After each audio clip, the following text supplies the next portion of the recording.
O Iraque é um país que, quando citado, quase nunca vem acompanhado de silêncio.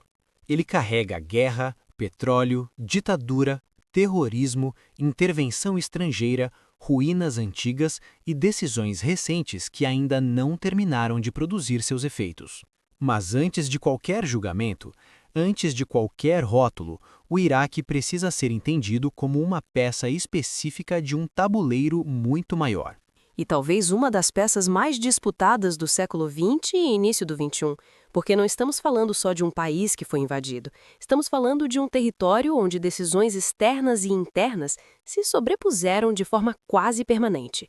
Exato. E quando a gente fala em quando os Estados Unidos entram no tabuleiro, o Iraque não é apenas mais um episódio. Ele é, para muitos analistas, o caso mais emblemático de até onde vai e onde termina o poder de uma superpotência. Então, a proposta aqui não é responder se foi certo ou errado? Não, a proposta é mais incômoda do que isso. É entender por que o Iraque existia como Estado antes da intervenção, por que ele importava tanto, como os Estados Unidos entraram, o que fizeram, o que não conseguiram fazer e o que sobrou depois que o tabuleiro mudou. Para entender o Iraque, precisamos voltar muito antes de 2003. O Iraque moderno nasce oficialmente em 1921, criado a partir do colapso do Império Otomano sob forte influência britânica. Ou seja, ele já nasce como um Estado desenhado externamente. Então, não é um país que surge organicamente a partir de uma identidade nacional consolidada. Não, ele une três regiões historicamente distintas: o norte curdo, o centro sunita e o sul majoritariamente xiita. Essa divisão não é apenas religiosa ou étnica, ela é política, econômica e social. E isso já cria uma tensão estrutural desde o início. Exatamente. Ao longo do século XX, o Iraque vive golpes, instabilidade e, em 1968, o partido Baath chega ao poder. É desse ambiente que emerge Saddam Hussein, que assume formalmente a presidência em 1979. Saddam é frequentemente tratado como um ponto fora da curva, mas ele é produto desse estado.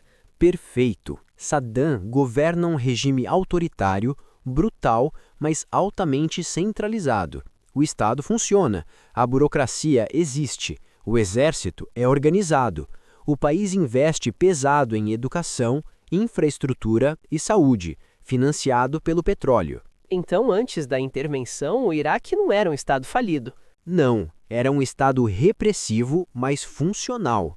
Isso é crucial para entender tudo o que vem depois. Para entender por que o Iraque se torna um alvo central no tabuleiro global, é preciso abandonar a ideia de que tudo começa em 2003. O interesse sobre esse território é muito mais antigo e está ligado a três camadas simultâneas: energia, geografia e equilíbrio de poder regional. E vamos por partes. Começando pelo óbvio: petróleo. Sim, mas o ponto não é apenas a existência de petróleo, é o volume, o custo de extração e a localização. O Iraque possui algumas das maiores reservas comprovadas do mundo, muitas delas em campos de fácil acesso, com custo operacional baixo. Isso significa capacidade de impacto direto no preço global do barril. Ou seja, não é só riqueza interna, é poder sistêmico. Exatamente. Quem influencia a produção iraquiana influencia o mercado energético global. Mas isso é apenas a primeira camada. A segunda é geográfica. O Iraque está no coração do Oriente Médio, fazendo fronteira com 6 países estratégicos, incluindo o Irã. E o Irã, desde 1979, é um dos principais antagonistas dos Estados Unidos na região. Correto. O Iraque funciona historicamente como uma espécie de tampão geopolítico. Durante os anos 1980, por exemplo, foi justamente o Iraque de Saddam que conteve a expansão da Revolução Islâmica Iraniana com apoio indireto do Ocidente. Então, o mesmo país que depois virou inimigo já foi funcional para o equilíbrio regional desejado pelos Estados Unidos? Esse é um padrão recorrente. A terceira camada é política e simbólica. Após o fim da Guerra Fria, os Estados Unidos passam a operar como potência unipolar. O Iraque se torna um símbolo de desafio a essa ordem, especialmente após a invasão do Kuwait em 1990. A Guerra do Golfo não derruba Saddam, mas o isola. E isso gera uma situação incômoda. Um regime hostil, enfraquecido economicamente por sanções, mas ainda no poder. Para parte da elite estratégica americana, isso representava uma instabilidade permanente. Então o Iraque importava não apenas pelo que ele era, mas pelo que ele poderia se tornar. Exatamente. Um polo de influência independente, fora da órbita americana, sentado sobre petróleo, no centro do Oriente Médio. No tabuleiro global, isso nunca é ignorado. A entrada dos Estados Unidos no Iraque em 2003 não acontece no vácuo. Ela é resultado direto do trauma do 11 de setembro de 2001 e da reformulação completa da doutrina de segurança americana.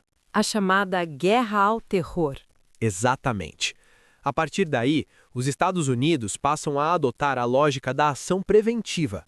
A ideia de esperar uma ameaça se concretizar deixa de ser aceitável. O Iraque é inserido nesse novo enquadramento estratégico. Mas o discurso público precisava de legitimidade. Sim. Oficialmente, 3 argumentos centrais são apresentados: a posse de armas de destruição em massa, supostas ligações com grupos terroristas e a libertação do povo iraquiano de um regime brutal. Com o tempo, esses pilares se mostraram frágeis. Muito frágeis. As inspeções posteriores não encontraram armas químicas ou nucleares operacionais. As ligações com a Al-Qaeda eram no mínimo indiretas e controversas, e a libertação, embora real para alguns grupos, não se converteu automaticamente em estabilidade. Mas havia objetivos não declarados. Havia. Redesenhar o equilíbrio regional, reduzir a influência iraniana, garantir acesso estratégico a recursos energéticos e, sobretudo, demonstrar poder num mundo pós-11 de setembro. E a operação militar em si foi rápida. Extremamente. O regime de Saddam colapsa em poucas semanas. Militarmente, foi uma vitória incontestável. Politicamente, foi apenas o início do problema. Aqui entramos talvez no ponto mais crítico de todo o episódio. Sem dúvida. Após a queda de Saddam, a autoridade provisória da coalizão assume o controle do país. E 2 decisões iniciais moldam tudo o que vem depois. A dissolução do exército e a desbaatificação. Exatamente. O exército iraquiano, com centenas de milhares de soldados, oficiais e estruturas logísticas, é simplesmente dissolvido. Ao mesmo tempo, membros do Partido Baath são removidos em massa da administração pública. Isso significa que professores, engenheiros, burocratas e gestores desaparecem do Estado da noite para o dia. Sim, o argumento era impedir o retorno do antigo regime. O efeito real foi a destruição da espinha dorsal administrativa do país. E essas pessoas não desapareceram. Não. Muitas se juntaram a milícias, insurgências ou passaram a alimentar redes de resistência armada. O conhecimento do território, das armas e da organização estatal foi reaproveitado fora do Estado. Enquanto isso, a reconstrução institucional era lenta. Muito lenta. Sem segurança, sem legitimidade e sem quadros técnicos, o novo Estado nasce frágil. O vácuo de poder se espalha rapidamente, especialmente entre grupos sectários. Então, no curto prazo, a intervenção desmonta mais do que constrói. Exatamente. O estado anterior cai rápido, o novo demora a existir. E esse intervalo é onde o Iraque começa a se fragmentar. Quando se fala no efeito da intervenção americana sobre o Estado iraquiano, é importante entender que não estamos tratando apenas de um governo derrubado, mas da interrupção abrupta de um sistema inteiro de funcionamento estatal. Ou seja, não é só quem manda, é como o país funciona no dia a dia. Exatamente. O Estado iraquiano, apesar de autoritário, possuía uma burocracia centralizada, hierarquizada e previsível. Ministérios funcionavam, a cadeia de comando era clara, o exército tinha papel estruturante, e a ideia de autoridade era reconhecida, mesmo que temida. E isso some praticamente de uma vez. Some. A dissolução do exército e a exclusão em massa de quadros administrativos criam um Estado sem memória institucional. O novo aparato que surge não herda legitimidade nem eficiência, apenas estruturas improvisadas. E a legitimidade é um ponto-chave aqui. Central. O novo Estado passa a ser visto por muitos iraquianos como uma construção externa, sustentada por forças estrangeiras. Isso compromete profundamente a confiança da população, especialmente entre os sunitas, que se sentem excluídos do novo arranjo político. Então o efeito não é neutro entre os grupos internos. Não, o redesenho institucional favorece grupos xiitas e curdos, o que altera drasticamente o equilíbrio interno. Isso gera ressentimento, sensação de perda e uma narrativa de humilhação entre setores que antes controlavam o Estado. E esse ressentimento vira combustível político. Sim, ele se traduz em insurgência, boicote às instituições e deslegitimação contínua do novo governo. A burocracia torna-se fragmentada, as forças armadas passam a competir com milícias e a autoridade do Estado se dilui. Então, em vez de um Estado fortalecido, surge um Estado disputado. Perfeitamente. O Iraque passa a existir como território, mas o poder se distribui entre governo central, líderes locais, milícias sectárias e influências externas. O Estado deixa de ser o árbitro supremo. Se esse tipo de análise te ajuda a entender o mundo além das manchetes, vale a pena se inscrever no canal. Aqui no Tabuleiro Global, a gente não entrega opinião pronta, entrega contexto. Esse talvez seja o bloco mais desconfortável para qualquer potência. Reconhecer limites. Sem dúvida. O caso do Iraque escancara que poder militar não se traduz automaticamente em controle político, social ou cultural. Os Estados Unidos controlavam o espaço aéreo, as principais cidades, os centros estratégicos. Mas nunca controlaram completamente a narrativa interna. Não controlaram as memórias históricas, os ressentimentos acumulados, as identidades religiosas e tribais. E essas camadas são mais profundas do que qualquer ocupação. Exatamente. O Iraque carrega traumas coloniais, divisões impostas externamente e décadas de autoritarismo. Esses elementos moldam como a população percebe qualquer força estrangeira, independentemente do discurso oficial. Então, mesmo ações bem intencionadas encontram resistência. Sim, porque a percepção de ocupação gera reações que não são racionais no sentido estratégico, mas profundamente emocionais e identitárias. E há também o fator regional. Crucial. O Irã passa a exercer influência crescente, algo que os Estados Unidos nunca conseguem neutralizar totalmente. Grupos locais se alinham a interesses regionais que Washington não controla. Ou seja, o tabuleiro não é bidimensional. Nunca é. O Iraque mostra que nenhuma potência entra sozinha num país complexo. Ela entra num emaranhado de forças históricas que não obedecem a um comando central. As consequências da intervenção no Iraque não são imediatas nem lineares. Elas se desdobram ao longo de anos e assumem formas diferentes conforme o tempo passa. No médio prazo, o que se vê é instabilidade contínua. Sim, violência sectária, atentados, fragmentação política e a emergência de grupos extremistas. O mais emblemático deles é o Estado Islâmico, que se aproveita justamente do vácuo institucional e da exclusão social. E isso muda completamente a narrativa inicial da intervenção. Muda. O Iraque deixa de ser apenas um país libertado e passa a ser visto como um foco de instabilidade regional. No longo prazo, o país se torna mais dependente de atores externos para manter um mínimo de equilíbrio. Dependência que não é apenas militar. É política, econômica e diplomática. O Estado iraquiano passa a operar sob constante negociação entre interesses internos fragmentados e pressões externas, especialmente de potências regionais. Mas o Iraque não desaparece. Não, ele sobrevive, se reorganiza, parcialmente, realiza eleições, reconstrói algumas instituições, mas nunca retorna ao grau de centralização e previsibilidade que tinha antes. Então, o resultado final é ambíguo. Exatamente. Não é colapso absoluto nem prosperidade plena. É um estado permanentemente tensionado, cuja trajetória ainda está em aberto.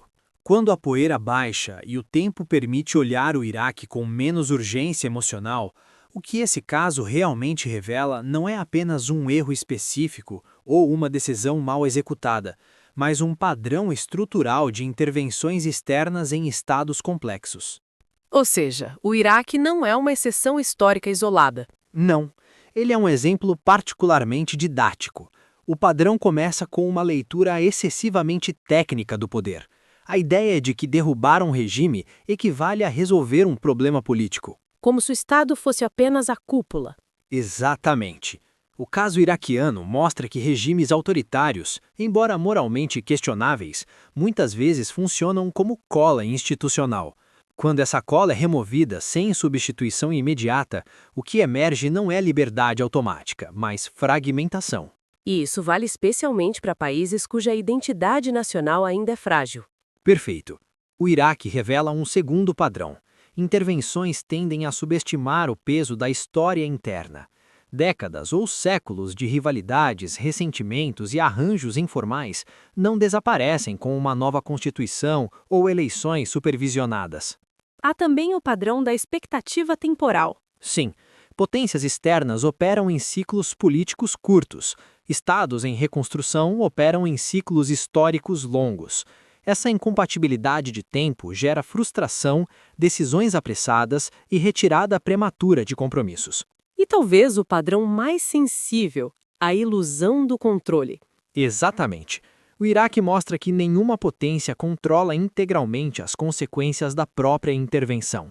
Cada decisão gera efeitos secundários, muitos deles imprevisíveis, que escapam completamente ao planejamento inicial. Então o aprendizado não é não intervir, mas intervir não é engenharia.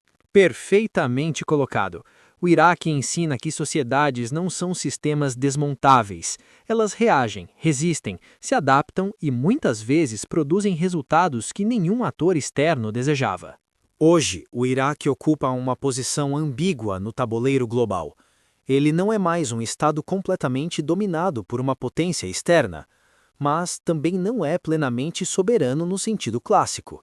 Ele se move, mas com limitações claras. Exatamente.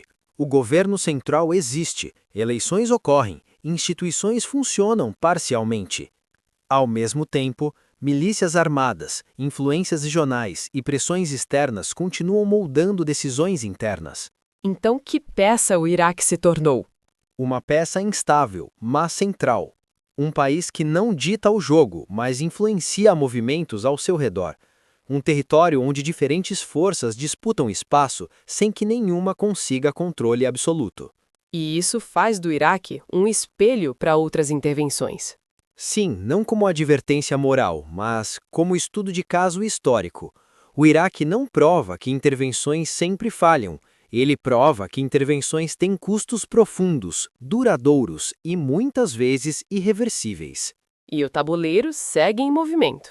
Sempre. Porque o Iraque de hoje não é o Iraque de 2003, assim como não será o mesmo daqui a 10 ou 20 anos. Ele continua sendo moldado por escolhas internas e externas, passadas e futuras. E isso conecta diretamente com o próximo episódio. Conecta porque o próximo caso da série mostra outra peça, outro contexto, outra intervenção e revela que o padrão se repete, mas nunca da mesma forma. Porque o tabuleiro é o mesmo, mas as peças não são. Exatamente. No tabuleiro global, cada país é uma peça, mas o destino do jogo nunca depende de um único movimento. Se você chegou até aqui, já percebeu que esse não é um podcast de respostas fáceis. Então se inscreve, ativa o sininho e acompanha a série Quando os Estados Unidos entram no tabuleiro. No tabuleiro global, cada país é uma peça, mas o destino do jogo nunca depende de um único movimento.